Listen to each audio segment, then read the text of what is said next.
With this recipe feeding 6 people and only having 3 in the house, I ended up having the actual shish kebab ingredients.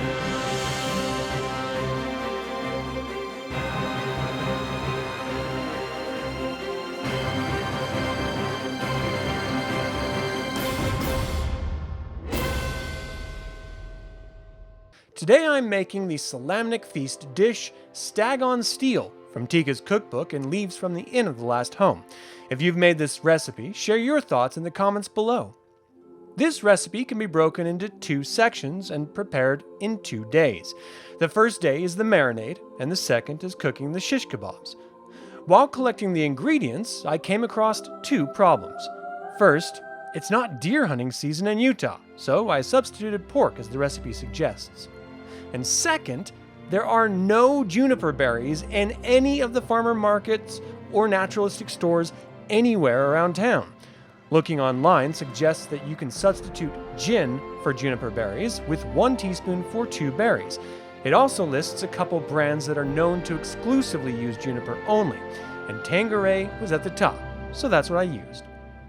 I collected the ingredients for the marinade: 1 1/2 cup red wine, 2 large pinches dried sage, 1 1/2 teaspoon gin, 2 garlic cloves, crushed, 1/4 cup pineapple juice, 1 shake powdered ginger, 2 pinches rosemary, 2 pinches thyme, 3 pinches dried parsley flakes, 2 pinches celery leaves, salt, and pepper.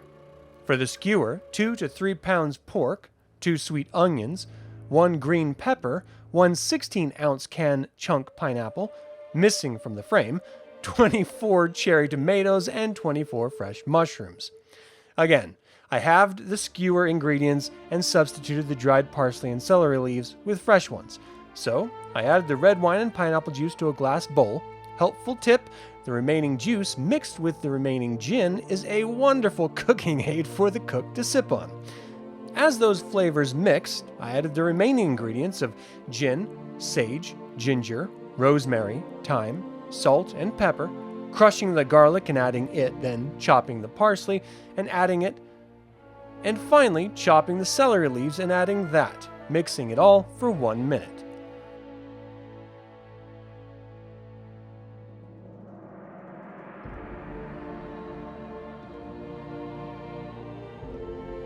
Then I let the marinade sit for an hour so the flavors can meld.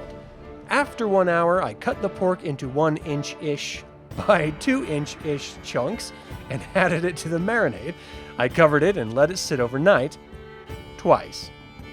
Look, I went on a 6-hour hike up a mountain and it destroyed me, so I didn't feel like doing anything until the following day.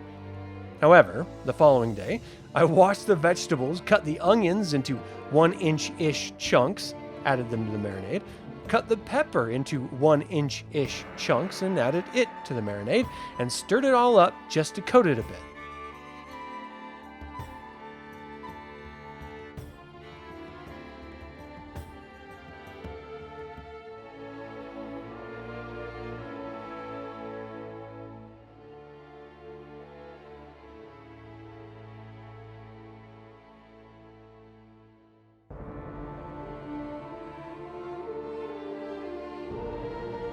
Then I put a portion of the pineapple chunks in a bowl to prevent cross-contamination with the remainder in the can, and went to work assembling the skewers.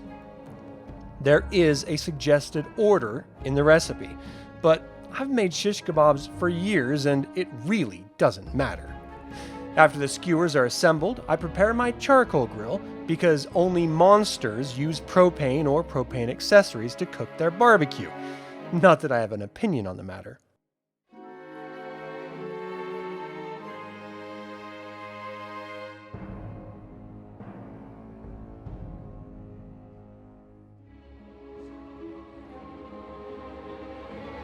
When it was properly heated up, I added the skewers and cooked it for about 16 minutes, rotating every 5 to 7 minutes. My final conclusion was that the marinade stained the pork, but the flavors didn't come through at all. I would suggest eliminating the marinade altogether, and after cooking, slather the skewers with your favorite barbecue sauce and let it cook for a few more minutes, and then serve. Thank you for tuning in to this Dragonlance recipe episode. This has been Adam with DragonLance Saga, and until next time, Slanjavar.